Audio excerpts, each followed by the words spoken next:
ஆண்டவராகிய இயேசு கிறிஸ்துவின் நாமத்தில் காலை வாழ்த்துக்கள். இன்றைய மன்னா, அவர்கள் படுக்கும் முன்னே சோதோம் பட்டணத்து மனிதராகிய வாலிபர் முதல் கிழவர் மட்டுமுள்ள ஜனங்கள் அனைவரும் நானா திசையிலுமிருந்து வந்து வீட்டை சூழ்ந்து கொண்டார்கள்.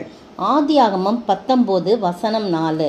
பாருங்க, லோத்து வந்து சோதோம் கொமோராவுக்கு குடியிருக்கிறாரு.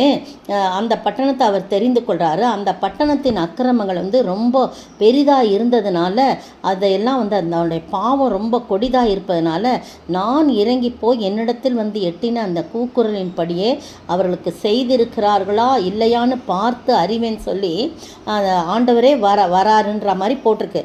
அப்போது அந்த புருஷர் அவ்விடம் விட்டு சோதோமை நோக்கி போனார்கள் என்று சொல்லி இப்போ முன்னாடிலாம் நீங்கள் படித்து பார்த்தீங்கன்னா அதில் தெரியும். அப்போ பார்த்தீங்கன்னா இந்த அருமையான வேளையில் சோதோமை நோக்கி போகிறாங்க அந்த புருஷர்.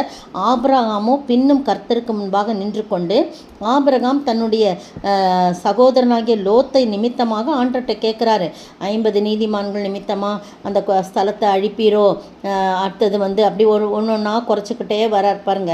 அப்படி ஒவ்வொரு கொஞ்சம் ஆண்டவர் வந்து இல்லை அப்படின்னு சொல்லிக்கிட்டே வராரு. கடைசியில் வந்து அப்புறம் 45ன்றாங்க, அதுக்கு பிறகு 40ன்றாங்க. அப்படியே சொல்லி கடைசியில் என்ன பண்ணுறாரு, 32ஆம் வசனத்தில் 18:32, அப்பொழுது அவன், ஆண்டவருக்கு கோபம் வராதிருப்பதாக நான் இன்னும் ஒரு விசை பேசுகிறேன், 10 நீதிமான்கள் அங்கே காணப்பட்டாலோ என்றால் அதற்கு அவர் 10 நீதிமான் நிமித்தம் அதை அழிப்பதில்லைன்னு சொல்கிறாங்க. அதற்கு பிறகு கர்த்தர் ஆபிரகாம் பேசி முடிச்சு போயிட்டாரு. அந்த தூதர்கள் வந்து என்ன பண்ணுறாங்க, 2 தூதர்கள் சாயங்காலத்தில் சோதோமுக்கு வராங்க. அப்போ சோதோமின் வாசலில் வந்து லோத்து உட்கார்ந்துருக்கான். அவன் வந்து சொல்கிறான், எழுந்து அவங்கள எதிர்கொண்டு போய் தரை மட்டும் குனிஞ்சு, ஆண்டவன்மார்களே, நீங்கள் என் வீட்டு பக்கம் வாங்க, உங்கள் கால்களை கழுவி ராத்தங்கி காலையில் நீங்கள் பிரயாணப்பட்டு போகலான்னு. இல்லை நாங்கள் வீதியிலேயே தங்குறோம் அப்படின்னு சொல்லி 2வது வசனத்தில் சொல்கிறாங்க. இல்லை நீங்கள் கண்டிப்பாக வாங்க, வீதியிலாம் நீங்கள் தங்கக்கூடாதுன்னு சொன்னோன்னே அவங்க வீட்டுக்குள்ளே பிரவேசிக்கிறாங்க. நல்லா அப்பம் சுட்டு அவங்களுக்கு விருந்து பண்ணுறான். அவங்க புசிச்சு ராத்திரி படுக்கும்போது, அதான் இன்றைக்கி வாசித்த தியான வசனம், படுக்கும்போது சோதம் பட்டணத்து மனிதர் வந்து யாரோ இந்த வருஷம் இந்த இடத்துல தங்கி இருக்காங்கன்னு சொல்லிட்டு பாருங்கள், வாலிபர் முதல் கிழவர் மட்டும் எவ்வளோ பாருங்கள் வந்து இவன் வந்து பரதேசியாக அந்த ஊரில் வந்து தங்கியிருக்கான், இவன் வீட்டில் வந்து யார் 2 பேர் தங்குறா அப்படின்னு சொல்லிட்டு சுற்றிலும் 4 பக்கமாக என்ன பண்ணிக்கிட்டாங்களாம், சூழ்ந்து கொண்டு லோத்தை கூப்பிட்டு, இந்த ராத்திரியில் உன்னிடத்தை வந்த மனுஷருங்க, நாங்கள் அவர்களை அறியும்படி அவர்களை எங்களிடத்தில் வெளியே கொண்டு வான்னு சொல்கிறாங்க. அப்போ லோத்து சொல்கிறாரு, வெளியில் வந்து தனக்கு பின்னால் கதவை பூட்டி கொண்டு என்ன சொல்கிறாரு, அவங்க இடத்துல போய், சகோதரன், இந்த அக்கிரமெல்லாம் செய்ய வேண்டாம், இதோ புருஷரை அறியாத 2 ஸ்திரீகள் குமாரத்திகள் எனக்கு உண்டு, அவங்கள வேணால் நான் வெளியில் கொண்டு வரேன், ஆனால் அவங்க வந்து அந்த மனுஷர்கள் எங்கள் கூரை நிழலில் வந்தபடினால இவர்களுக்கு மாத்திரம் ஒன்றும் செய்ய வேணான்னு சொன்ன உடனே அவங்க அவ்வளோ திட்டுறாங்க, அப்பாலை இப்போ தள்ளிப்போ, பரதேசியாக வந்த உனக்கு நீ எனக்கு நியாயம் பேசுறியா அப்படின்னு சொல்லி, பரதேசியாக வந்தனே நீ எனக்கு நியாயம் பேசுறியா அப்படின்னு சொல்லி என்ன பண்ணுறாங்க, அவங்கள தள்ளி விட்டுறாங்க. அப்போ வந்து அவங்களுக்கு செய்வதை பார்க்கலாம் உனக்கு நாங்கள் அதிக பொல்லாப்பு செய்வோம்னு சொல்லி லோத்து என்பனை மிகவும் நெருக்கி கதவை உடைக்க கிட்டுறாங்களாம். அப்போது உள்ளே இருந்த 2 புருஷர்களும் என்ன பண்ணுறாங்க, தங்கள் கைகளை வெளியே நீட்டி லோத்தை தங்கள் அண்டைக்கு அழைத்து வந்து உள்ளே இழுத்துக்கிட்டு வீட்டை பூட்டிட்டாங்க.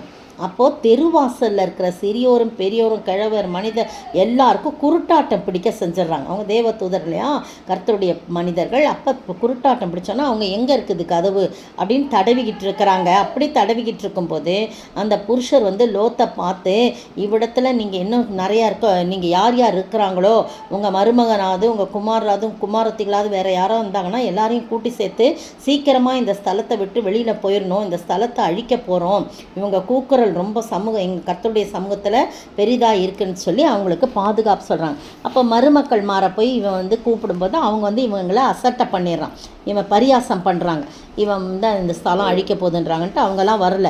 அப்போ கிழக்கு வெளுக்கும்போது அந்த தூதர் வந்து லோத்தை பார்த்து, பட்டணத்தில் வரும் தண்டனையிலேருந்து நீ அழியாதபடிக்கு எழுந்து உன் மனைவியும் 2 பிள்ளைகளையும் நீ கூட்டிக்கிட்டு சீக்கிரமாக போன்னு துரிதப்படுத்துகிறாங்க. அவன் வந்து தாமதித்து கொண்டிருக்கும்போது அவங்க மேலே கர்த்தர் அவன் மேல் வைத்த இரக்கத்தினாலே, ஏன்னா ஆபிரகாமுக்கு அவர் வாக்கு கொடுத்துருக்கிறார், அதனால் இரக்கம் வைக்கிறாரு. அந்த புருஷன் அவன் கையையும் அவன் மனைவியின் கையையும் 2 குமாரத்தின் கையையும் பிடித்து அவனை பட்டணத்திற்கு வெளியே கொண்டு போய் விட்டாருங்க. நீங்கள் எங்கேயும் போங்க, திரும்பி பார்க்காதீங்க, நிற்காதீங்க, அந்த மலைக்கு ஓடிப்போங்கன்னு. ஐயோ அவ்வளோ தூரம் எங்களால் போக முடியாது, இங்கே பக்கத்தில் இருக்கிற இந்த சின்ன ஊருக்கு நாங்கள் போகிறோன்னு. சரி போ அப்படின்னு சொல்லி பிராணன் பிழைக்க தான் நான் அங்கே ஓடி போகட்டோன்னு. அது சின்ன ஊர் தான்னு ஆண்டவர் சொல்கிறாரு. இல்லை நீங்கள் போங்க அப்படின்னு சொல்லி அந்த தூதர்கள் சொல்கிறாங்க. இந்த அருமையான வேளையிலே நம்மை சூழ பெரியவர்கள், சிறியவர்கள், கிழவர்கள் எல்லாரும் நம்மை அழிக்கும்படியாக, பொல்லாப்பு செய்யும்படியாக நம்மை நெருக்கினாலும் ஆண்டவர் என்ன செய்கிறார்? நம்முடைய கரத்தை பிடித்து துரிதமாய் நம்மை அழைத்து வந்து பாதுகாப்பான இடத்தில் விடுகிற ஆண்டவர். நம்மை அவர் சூழ்ந்து கொள்கிற தம்முடைய அன்பினாலே, தம்முடைய கிருபையினாலே, நம்மேல் வைத்த இரக்கத்தினாலே, எல்லாவற்றினாலும் நம்மை சூழ்ந்து கொண்டு நம்மை பாதுகாக்கிறார். பாருங்க, நமக்கு எதிராக வந்த மனுஷருக்கு குருட்டாட்டம் பிடிக்கும்படியாக செய்கிறார். ஒரு நொடி பொழுது போதும் அவருக்கு. சத்துருவுக்கு எது வேணாலும் செய்யலாம். ஆனால் கர்த்தருடைய பிள்ளைகளுக்கு அவர் பாதுகாப்பான சூழ்ந்து நின்று பாதுகாக்கிறவராக இருக்கிறார். அப்படிப்பட்ட ஆசீர்வாதத்தை நாம் பெற்று வாழ நாம் ஆண்டவர் தாமே கிருபை செய்வாராக. ஆமேன். நீர் என்னோடு இருக்கும்போது என்னாலும் வெற்றி வெற்றியே. நீர் என்னோடு இருக்கும்போது என்னாலும் வெற்றி வெற்றியே. தோல்வி எனக்கில்லையே, நான் தோற்று போவதில்லையே. தோல்வி எனக்கில்லையே, நான் தோற்று போவதில்லையே. நீர் என்னோடு இருக்கும்போது என்னாலும் வெற்றி வெற்றியே. ஸ்தோத்திரிக்கிற ஆண்டவரே, துதிக்கிற ராஜா, நீங்கள் கூட இருந்தீங்கன்னா போதப்பா. நீர் உம்முடைய கிருபையினாலும் உம்முடைய அன்பினாலும் எங்கள் மீது வைத்த இரக்கத்தினாலும் எங்களை சூழ்ந்து பாதுகாத்து ஆண்டவரை எல்லா அழிவுக்கும் விலக்கி மீட்டு பாதுகாக்கிறீர். அதற்காய் ஸ்தோத்திரம். தொடர்ந்து ஆசீர்வதிங்க, காத்துக்கொள்ளுங்க. இயேசுவின் நாமத்தில் ஜெபிக்கிறேன் பிதாவே, ஆமேன். நேற்றைய பதில்: இதோ நான் உன் வழியை முள்ளுகளினால் அடைப்பேன், அவள் தன் பாதைகளை கண்டுபிடிக்க கூடாதபடிக்கு மதிலை எழுப்புவேன். ஓசியா 2:6. இன்றைய கேள்வி: எது எதற்கெல்லாம் மறுமொழி கொடுக்கும்? எது எதற்கெல்லாம் மறுமொழி கொடுக்கும்?